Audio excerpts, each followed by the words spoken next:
Pemirsa, lalu bagaimana suasana di Gaza? Apakah sudah ada gencatan senjata? Kita bergabung dengan relawan Mercy di Gaza, Fikri Rofiul Haq. Assalamualaikum, selamat pagi Fikri. Bagaimana dengan situasi di sana saat ini?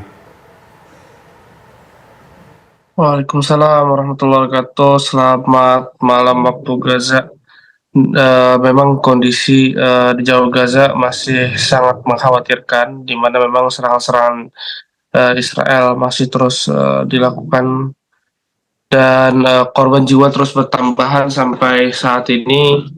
Dari rilis Kementerian Kesehatan Palestina eh, mencatat bahwa lebih dari 30.800 warga meninggal, di antara mereka 13.400 lebih dari kalangan anak-anak dan juga 9.000 wanita dari kalangan wanita.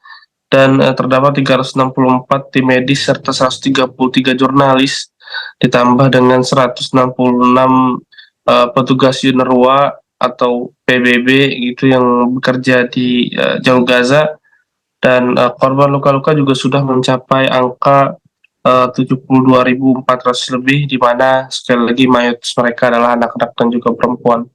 Dan sekali lagi masih terdapat 7.000 warga yang masih di bawah puing reruntuhan yang masih sulit digapai oleh pihak tim evakuasi karena sulitnya medan yang dilalui oleh tim evakuasi, dan juga uh, apa namanya, alat yang sulit didapatkan, alat berat yang sulit didapatkan, dan juga situasi yang masih cukup mencekam.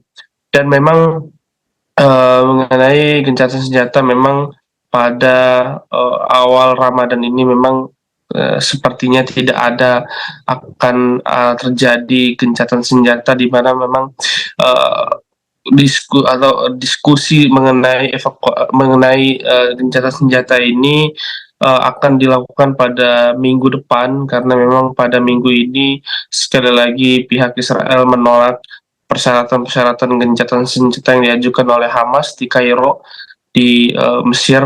Dan sekali lagi kesepakatan gencatan senjata pada awal Ramadan ini masih belum bisa dicapai, sehingga akan adanya diskusi gencatan senjata pada minggu depan. Dan juga kondisi di Jalur Gaza juga semakin memburuk ya, di mana memang kelaparan juga sudah melanda ke masyarakat yang ada di Jalur Gaza. 576 warga atau seperempat dari populasi warga berada di ambang kelaparan menurut PBB. Dan saat ini jumlah warga yang meninggal akibat eh, malnutrisi dan juga dehidrasi bertambah menjadi 23 orang, di mana 3 orang anak yang meninggal di rumah sakit Al-Shifa begitu akibat malnutrisi dan dehidrasi, sehingga total saat ini menurut Kemenkes Palestina 23 orang meninggal akibat dehidrasi dan juga malnutrisi. Dan saat ini masih ada belasan atau mungkin ratusan warga yang kritis akibat uh, apa namanya, kurangnya pangan yang diterima oleh mereka, karena memang bantuan-bantuan juga masih sangat sulit sekali untuk masuk ke Jalur Gaza. Dan pihak Israel juga masih terus membatasi apa namanya, bantuan-bantuan yang masuk ke Jalur Gaza. Dan memang saat ini memang banyak sekali negara-negara yang menjatuhkan bantuan-bantuannya melalui udara, namun ketahui bantuan-bantuan di udara ini memang berjumlah kecil saja, kurang hanya dari 2 truk, sehingga memang tidak semua warga bisa mendapatkan bantuan-bantuan tersebut. Dan ditambah lagi dengan bantuan tersebut banyak salah sasaran, di mana banyaknya bantuan yang jatuh ke laut dan juga perbatasan Israel ataupun perbatasan Mesir, sehingga warga sangat sulit untuk menggapai bantuan-bantuan tersebut.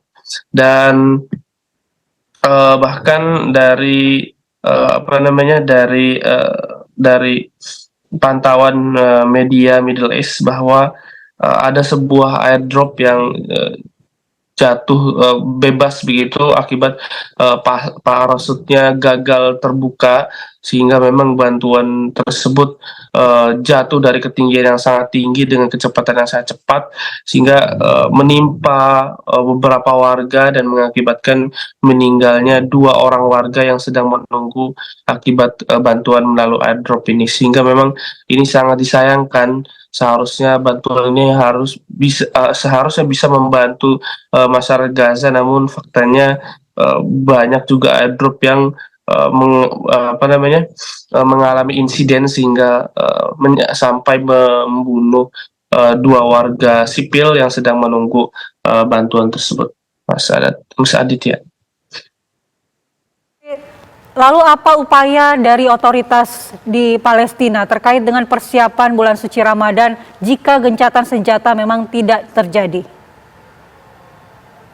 Ya, tidak bisa, banyak yang dilakukan ya oleh pemerintah di jalur Gaza. Memang saat persiapan bulan Ramadan, ketika tidak adanya gencatan senjata, di mana masyarakat jalur Gaza mau tidak mau mereka harus menjalani kewajiban mereka sebagai umat Muslim ya.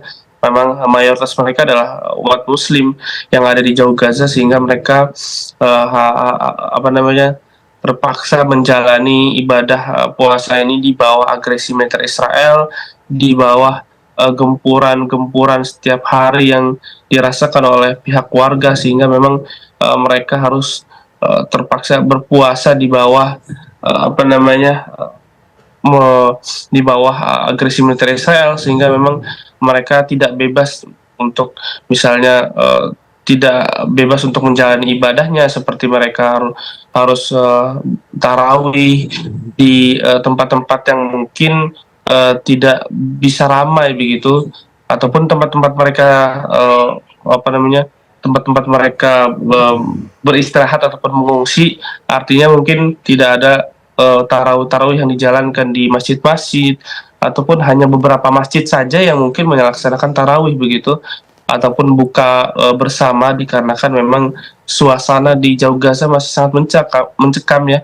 Serangan-serangan masih terus dilakukan oleh pihak Israel, sehingga banyak masjid-masjid yang ditutup, walaupun masjid itu masih berfungsi namun tidak bisa digunakan secara utuh, karena memang serangan-serangan Israel ini sangat random sekali. Baik, terima kasih Fikri Rofiul Haq mengabarkan langsung dari jalur Gaza, Palestina, dan tentu kita berharap agar pelaksanaan ibadah Ramadan di sana dapat berjalan dengan lancar dan gencatan senjata segera terjadi, sehingga dapat menjalankan ibadah puasa maupun sholat tarawih di sana juga dengan lancar dan baik begitu. Terima kasih sekali lagi Fikri Rofiul Haq.